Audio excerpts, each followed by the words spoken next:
Ассаламағалейкум, сіздермен тағы да Виза наш каналы, және бүгінгі қозғайын деп отырған тақырып туристік виза.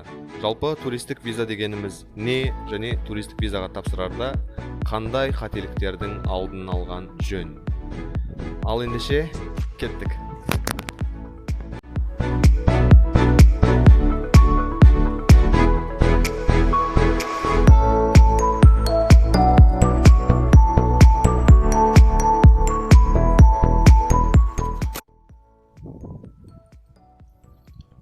Сонымен туристік виза дегеніміз жалпы аты айтып тұрғандай Америкаға негізінен түпкі мақсаты саяхаттау, қыдыру, немесе екінші мақсат медициналық көмек алу мақсатында қолданылатын визаның түрі болып саналады. Визалардың ішіндегі ең арзаны десек те болады, өйткені жалпы шығын консульский сбор, яғни $160 құрайды. Және плюс-минус суретке кеткен ақша, документ жинауға кеткен шығындарды қосқанда жалпы шығыныңыз 80 000 теңгенің көлемін құрайды. Ал басқа біреулердің көмегіне жүгінетін болсаңыз, әркімнің қызмет көрсету деңгейі мен көрсетілетін қызметтерінің түрлеріне байланысты оның бағасы әртүрлі өсуі мүмкін.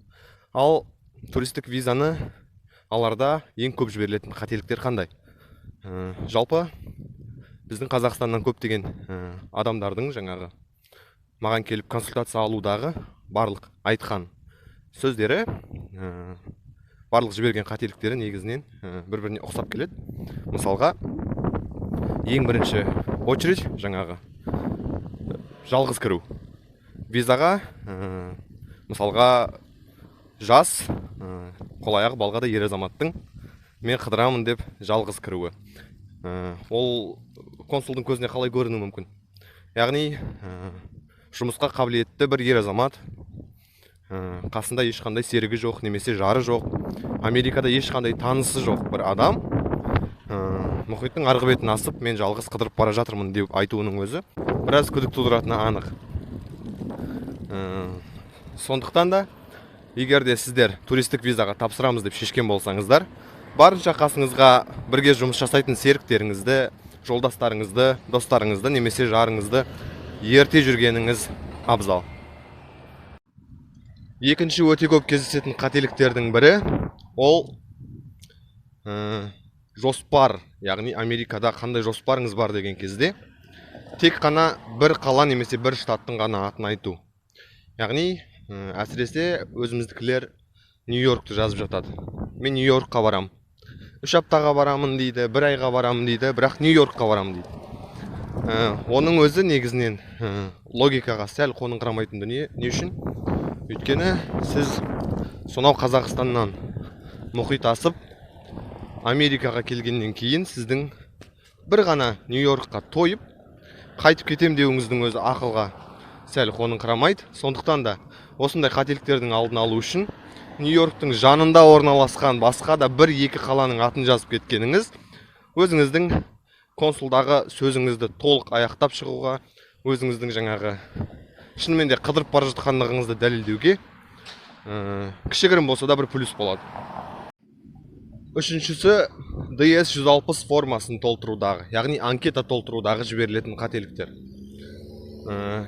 Егерде біраз ақпараттар жинаған болсаңыз түсінуіңіз керек.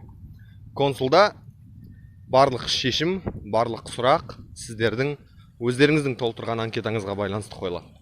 Яғни анкетада қойылған сұрақтарға толтырардан бұрын барынша ақылға сиятын жауаптарды ойланып жазыңыз, және сол жауаптардың барлығын собеседование, яғни консулдың алдына барған кезде өзіңіз қорғай білуіңіз керек. Әрбір жауапты егерде анкетадағыдай қорғай білсеңіз, және оның барлығы ақылға сыйымды болса, өзіңіздің турист екеніңізді шынымен де дәлелдей білсеңіз, виза сізге берілу керек. Ал егер анкетада толтырған жауабыңыз бір бөлек, ол жақтағы айтып отырған сөзіңіз бір бөлек болса, онда визадан отказ алуға жалпы іштей дайындала берсеңіз болады. Өйткені консулды алдауға тырысу ол өте үлкен қателік.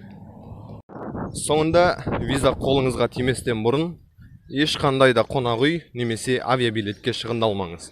Өйткені Американың посольствосының официальный сайтында жазылады, виза алынбастан бұрынғы шығарылған әрбір шығын сіздің виза алуыңызға ешқандай көмегін тигізбейді.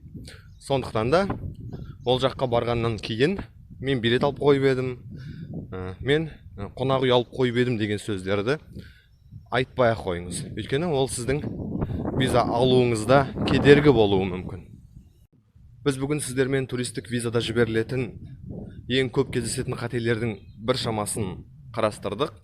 Әлі де айтылмағандары көп, сондықтан да сұрақтарыңыз болса, комментарий бөлімінде өз сұрақтарыңызды қалдырыңыздар. Келесі видеоларда толығырақ ақпарат түсіруге тырысамын.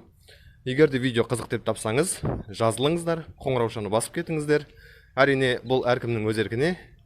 Ал қызық емес деп шешсеңіздер, назар салып тыңдағандарыңызға, қарағандарыңызға рахмет. Сау болыңыздар.